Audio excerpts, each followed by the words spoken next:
Okay. नमस्कार दोस्तों, स्वागत है आपका। आज है 4 अक्टूबर। चलिए अपना करंट अफेयर सेशन स्टार्ट करते हैं और देखते हैं कौन सा प्रश्न है और कितने ऐप पर क्वेश्चन आंसर बनेगा। आज का पहला प्रश्न हमने राजनीतिक से लिया हुआ है। क्या क्वेश्चन है? हाल ही में मैक्सिको की पहली महिला राष्ट्रपति कौन बनी? देखो, ये क्वेश्चन तो हमने करा रखा था, बट अभी जो बनी हुई थी राष्ट्रपति, उन्होंने शपथ लिया है, तो उनके बारे में हम सब समझेंगे। तो मैक्सिको की पहली राष्ट्रपति कौन बनी? वो है क्लाउडिया शिनबाम। ये पहली महिला है ना। इसके पहले कौन था? पूर्व में मैनुअल लापेज। ये शपथ अभी 1 अक्टूबर 2024 को लिए है। इनका कार्यकाल 6 वर्ष तक चलने वाला है। ये किस पार्टी से हैं? इनकी पार्टी का नाम है मोरेना पार्टी। मैक्सिको की राजधानी की बात करें, मैक्सिको की राजधानी है मैक्सिको सिटी। मैक्सिको इतना चर्चा में क्यों है? मैक्सिको इंपॉर्टेंट क्यों है? तो मैक्सिको इंपॉर्टेंट रहने का कारण है क्योंकि यूएसए से सटा हुआ है। तो यूएसए और जो मैक्सिको सीमा साझा करता है वो रियो ग्रांडी नदी के द्वारा सीमा साझा करता है। यूएसए और कनाडा जो सीमा साझा करता है उसको अलग कौन करता है? 49 डिग्री नॉर्थ अक्षांश, है ना। और मैक्सिको और क्यूबा किसके द्वारा अलग होता है? वो है युकाटन चैनल के द्वारा।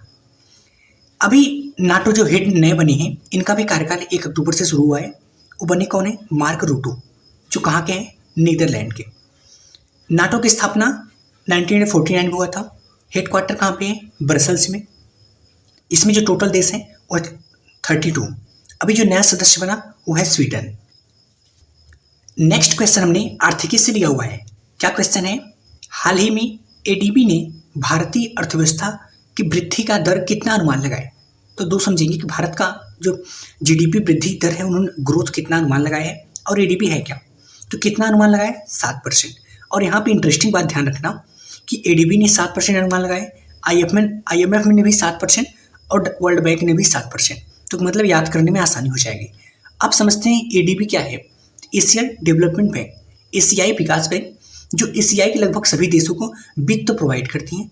अगर आपको फाइनेंस की ज़रूरत है तो क्या इसके एशिया के बाहर के सदस्य नहीं है? नहीं, इसके एशिया के बाहर के भी सदस्य। आईएमएफ की बात करें, इंटरनेशनल मॉनेटरी फंड, और वर्ल्ड बैंक ये कम वृद्धि दर के आपको पैसा देता है और ये जब व्यापार में सरलता लाने के लिए पैसा देता है। समझ गए? अब बात करें एडीबी की। एडीबी का हेडक्वार्टर कहाँ पे है? Manila, Philippines. एडीबी की स्थापना कब हुआ था? 1966 में। वर्तमान इसमें सदस्य कितने हैं? 68 सदस्य हैं। और यहाँ पे ध्यान रखना है कि एशिया के बाहर के भी हैं। ऐसा नहीं कि एशिया नाम है तो एशियन में ही देश होंगे। समझ के? इसके वर्तमान हेड कौन है? आसाकावा। चलते हैं नेक्स्ट क्वेश्चन पे। भारत की पहली सुपर कैपेसिटर विनिर्माण सुविधा का उद्घाटन कहाँ पे किया गया? अब दो चीज़ समझेंगे, इसका उद्घाटन कहाँ पे किया गया और ये भारत का पहली बार ऐसा हुआ है। और ये है क्या? सुपर कैपेसिटर विनिर्माण है क्या? तो इसका उद्घाटन कहाँ पे किया गया? कन्नूर, जो कि केरल में है। किसके द्वारा किया गया? तो केरल के मुख्यमंत्री के द्वारा किया गया। और उसके साथ साथ इसमें जो मदद किया है, इसरो ने इसमें मदद किया बनाने में। अब बात करते हैं क्या है सुपर कैपेसिटर विनिर्माण। क्या है? यह एक ऊर्जा भंडार उपकरण है। मतलब इसकी सहायता से ऊर्जा को भंडार और अत्यधिक कर सकेंगे। कैसे करेंगे? देखो, कैपेसिटर आपने सुना होगा जो पंखे में लगता है। तो कैपेसिटर पंखे में क्या कार्य करता है? एनर्जी को स्टोर करके केवल फ्यू सेकंड के लिए आगे सप्लाई करता है, जिससे वो मोमेंटम उसका बन सके। तो यहाँ पर भी वही करेगा। जैसे बैटरी है, कैपेसिटर इन दोनों के बीच में एक ब्रिज का काम करेगा, पुल का काम करेगा। इसके माध्यम से जो बैटरी की घनत्व था वो और बढ़ जाएगा, उसका उच्च घनत्व हो जाएगा। उसके साथ साथ बैटरी जो तेजी चार्जिंग करेगा। समझ के? तो मतलब उसी की एफिशिएंसी और बढ़ जाएगा। चलते हैं नेक्स्ट क्वेश्चन पे। नेक्स्ट क्वेश्चन हमने बीबीसी से लिया हुआ है। हाल ही में जो लू या हीट वेव को प्राकृतिक आपदा किसने घोषित किया? देखो, जो लू और हीट वेव है इसको प्राकृतिक आपदा किसने घोषित किया? आपदा घोषित करने से क्या लाभ होता है, इन सबको देखेंगे। तो आपदा किस राज्य के द्वारा घोषित किया गया? मध्य प्रदेश के द्वारा। देखो, आपदा क्यों घोषित किया गया? तो आपको पता है जो मध्य प्रदेश, राजस्थान, ये सब इलाके हैं, वहाँ पे हर गर्मी में आपदा आता है। मतलब ये लू और हीट वेव चलता ही रहता है। इससे बहुत सारे लोगों की मौत होती है। तो इसको अभी आपदा घोषित कर दी। इससे लाभ क्या होगा कि गवर्नमेंट की तरफ से इससे वित्तीय सहायता मिलेगा, जिससे जिनकी मौत होगी उनको लाभ मिल सकेगा। आपदा का मतलब होता है जिसे भूकंप, तूफान, ये सब आते हैं और ये सब आपदा होते हैं। और इसी तरीके से इसको भी आपदा घोषित कर दिया गया। इसमें लू में होता क्या है? लू या हीट वेव में क्या होता है? निर्जलीकरण, मतलब पानी की कमी हो जाती है। समझ के? डिहाइड्रेशन बोलते हैं जिसे। चलते हैं नेक्स्ट क्वेश्चन पे। हाल ही में 25वां लाल बहादुर शास्त्री राष्ट्रीय उत्कृष्टता पुरस्कार किसे मिला? ये जो लाल बहादुर शास्त्री राष्ट्रीय उत्कृष्टता पुरस्कार का जो क्रम है 25वां है, किसे दिया गया? राजश्री बिड़ला को। अभी किसके द्वारा दिया गया? तो उपराष्ट्रपति जगदीप धनखड़ के द्वारा दिया गया। अब अगर वहीं बात करें लाल बहादुर शास्त्री की, तो इनका डेट ऑफ बर्थ अभी था 2 अक्टूबर को। 2 अक्टूबर को महात्मा गांधी की जयंती भी थी। इसी को उपलक्ष्य में पुरस्कार दिया जाता है। लाल बहादुर शास्त्री जी कौन है? तो यह सेकंड पीएम थे जो कि 1966 में बने हुए थे, जवाहरलाल नेहरू की मृत्यु के बाद। इनकी जो समाधि स्थल है कहाँ पे बनाया गया है? विजय घाट। इनकी भारत रत्न कब मिला गया? 1966 में, और पहले मरणोपरांत भारत रत्न पाने वाले व्यक्ति हैं। इनका एक नारा बहुत प्रसिद्ध है, जय जवान जय किसान। चलते हैं नेक्स्ट टॉपिक पे। नेक्स्ट क्वेश्चन हमने अंतर्राष्ट्रीय स्तर का लिया हुआ है। एक क्वेश्चन भी काफ़ी इंपॉर्टेंट है। हाल ही में G4 संगठन, जिसमें इंडिया है, जापान है, ब्राज़ील है और जर्मनी है, G4 संगठन चर्चा में क्यों आया? देखो चर्चा में इसलिए आया कि इन्होंने यूएनएससी में सुधार की बात की। यूएनएससी सुरक्षा परिषद में सुधार की बात की। क्या सुरक्षा की बात की, इन सबको भी देखेंगे। सबसे पहले समझते हैं कि यूएनएससी है क्या। तो यूएनएससी सुरक्षा परिषद में 15 सदस्य होते हैं, जिसमें 5 स्थायी मेंबर होते हैं और 10 अस्थायी मेंबर होते हैं। मतलब इनका कार्यकाल 2 वर्ष होता है, ये परमानेंट होते हैं। इस 5 सदस्यों में कौन कौन है? चीन, United State of America, Russia, France और यूके। इनके पास पावर होता है वीटो का पावर। एक विशेष अधिकार होता है जो कि कोई भी विधेयक होता है उसमें इनको मत देना कंपलसरी होता है। अगर एक भी विरोध में मत कर देंगे तो वो विधेयक पास नहीं होगा। तो अभी हाल ही में जो G4 संगठन है, 4 देश हैं, इनके द्वारा यह मांग किया गया कि यूएनएससी में स्थायी सदस्यों की संख्या बढ़ाई जाए और हम लोगों को भी शामिल किया जाए। इसलिए इनको मांग किया गया और ये चर्चा में भी आया। चलते हैं नेक्स्ट क्वेश्चन पे। यूएसए के नेतृत्व वाला खनिज सुरक्षा वित्त नेटवर्क में शामिल होने वाला तीसरा देश कौन है? अब खनिज सुरक्षा वित्त नेटवर्क क्या है?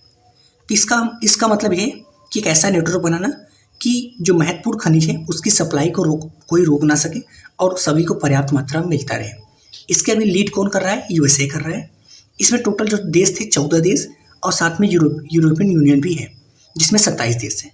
अभी 3 देश कौन सा शामिल हुए? साउथ कोरिया, जापान और इंडिया। चलते हैं नेक्स्ट टॉपिक पे। नेक्स्ट टॉपिक हमने रिपोर्ट से लिया हुआ है। हाल ही में किसके द्वारा यह बताया गया कि माउंट एवरेस्ट लगातार बढ़ रही है? देखो ये बढ़ तो रहा है, बट अभी एक नया रिपोर्ट प्रकाशित हुआ जिसके आधार पे पता चला। किसके द्वारा?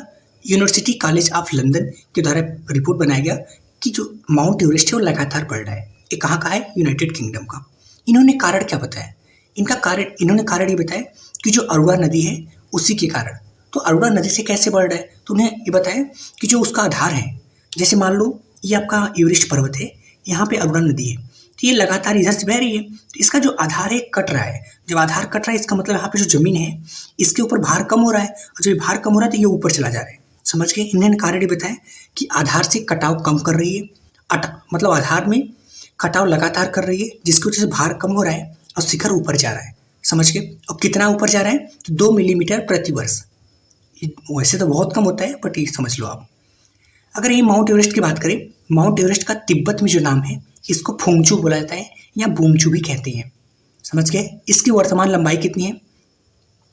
8,848.86 मीटर। समझ गए? इसको अन्य नाम सागर माथा के नाम से भी जाना जाता है। चलते हैं नेक्स्ट टॉपिक पे।